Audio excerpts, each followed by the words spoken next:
આજની વાર્તા જેટલું આપશો એટલું તમને પાછું મળશે. મિત્રો, આ વાત જ્ઞાનના અનુસંધાનમાં પણ છે, શક્તિના અનુસંધાનમાં છે અને કોઈ પણ પ્રશ્નના અનુસંધાનમાં છે. કોઈ એક યુવાન એક સંત પાસે જાય છે અને સંતને એમ કહે છે કે હું બહુ દુઃખી છું, મને ચારે બાજુએથી દુઃખ જ મળે છે, કોઈની સાથેથી કોઈની પાસેથી મને સુખ મળતું જ નથી, મારા નજીકના સગા સંબંધી એના તરફથી પણ દુઃખ જ મળે છે. ત્યારે પેલો જે સંત હતા એ કે બરોબર છે, કદાચ તું બહુ દુઃખી લાગે છે કે.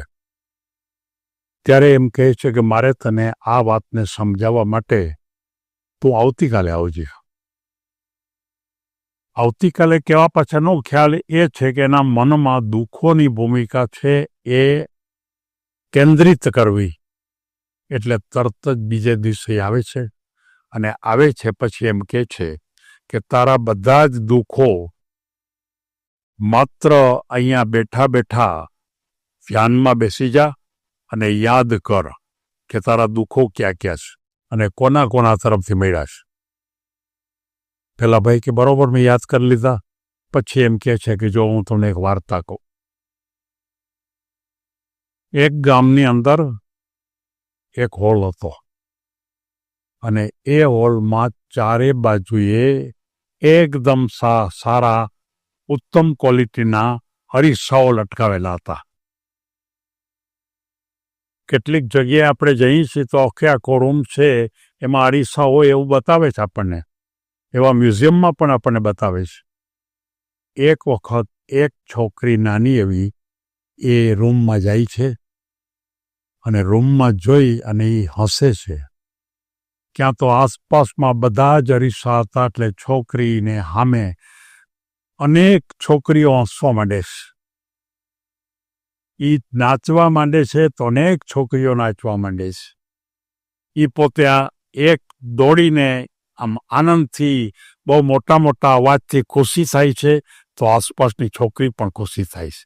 એટલે એણે એમ નક્કી કર્યું કે આજથી હું દરરોજ આ રૂમમાં આવીશ અને હું પોતે આનંદ કરીશ, કારણ કે આની આસપાસ તો બધી જ છોકરીઓ મને આનંદ કરાવીશ.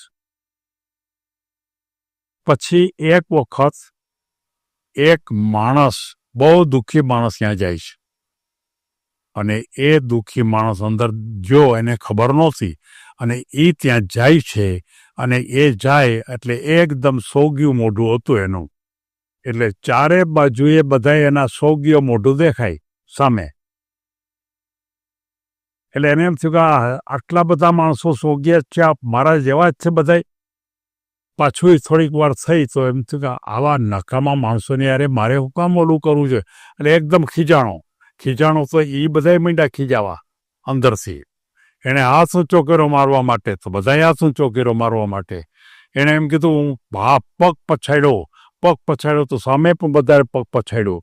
એટલે કે એ તરત જ બહાર નીકળી ગયો અને બહાર નીકળીને એણે નક્કી કર્યું કે મારે હવે કોઈથી આમાં ન જવું, કારણ કે હું માત્ર દુઃખી છું તો સામે એટલા બધા મને દુઃખ આપે છે. આના ઉપરથી મારે તને એક ઉદાહરણ આપવું છે કે ભાઈ, જેમ છોકરીની જેમ તું આનંદ કર તો ચારે બાજુએ જે અરીસા છે ને એમ આપણી આસપાસ ચારે બાજુએ માણસો છે અને એ બધા જ માણસો તું આનંદ બધાને વેચીશ એટલે એ બધાય તને આનંદ આપશે. છોકરીને જેમ આનંદ આપ્યો, નાચવાનો તો નાચ્યો, અને જેમ પેલો માણસ હતો એને અરીસા તરફથી દુઃખી વસ્તુ જ મળી, એમ તું જો દુઃખ જ બધાને આપતો રહીશ તો તને સામે દુઃખ જ મળશે. હંમેશા યાદ રાખો કે તમે પહેલા શું આપો છો એ તમે સામે પછી મળશે. પહેલા તમે જો સુખ આપશો કોકને તો જ તમને સુખ મળશે. તમે કોકને દુઃખ આપશો તો તમને દુઃખ જ મળવાનું છે. અને તે બધાને દુઃખ જ આપ્યું હશે, અથવા તો દુઃખ આપ્યું નહીં હોય તો બધાને મનમાં ત્રાસ આપ્યો હશે. ત્રાસ નહીં આપ્યો હોય તો કદાચ તે સારી વાત બોલ્યો નહીં હો, અને આ બધી બાબતને કારણે તને ચારે તરફથી માત્ર ને માત્ર દુઃખ આવે છે. આવતીકાલથી જ તારી પદ્ધતિમાં ફેરફાર કર. પેલી છોકરીની જેમ તું હસતો જા, આનંદમાં આવતો જા, મજા કરતો જા, બધાને આનંદ આપ, બધાને ખૂબ મજા કરાવ. અને ચારે બાજુએ જે આપણી આસપાસ માણસો જે બેઠા છે એ તને તરત જ તું જેવો કરતો હોઈશ એ જ પ્રકારે તમને પાછું આવશે. વાત સાવ સાદી છે, વાત એકદમ સાદી છે, બધાને ખબર પડે છે, પણ હકીકતમાં અરીસામાં તો આપણને આપણું પ્રતિબિંબ દેખાય છે. પણ ચારે બાજુ જે માણસો છે એ સીધા અરીસા નથી. એમાંથી આપણે એનું જે વર્તન છે વર્તનને આપણે દ્રષ્ટિથી જોવું પડે. આપણી દ્રષ્ટિને શુદ્ધ કરવી પડે. આપણી દ્રષ્ટિ શુદ્ધ થાય એટલે આપોઆપ સામે રહેલો માણસ અરીસો બની જાય.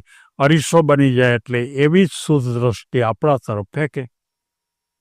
બીજો માણસ, ત્રીજો માણસ, ચોથો માણસ, કોકની સામે તું કડવાશ ઊભી કર, કોકને તું કડવાશ આપ, કોકની તરફ તું ગુસ્સો આપ, એટલે ફરીવાર પાછો એ માણસ અરીસો બની જાય. એટલે કે તારા ગુસ્સાનો જવાબ એ ગુસ્સાથી આપે. અને આ રીતે આ આખી ભૂમિકા છે. આવતીકાલથી જ શરૂઆત કર. આખી દુનિયામાં સારું વેચવાની શરૂઆત કર. તારામાં જે સારું છે વેચતો રહે, વેચતો રહે.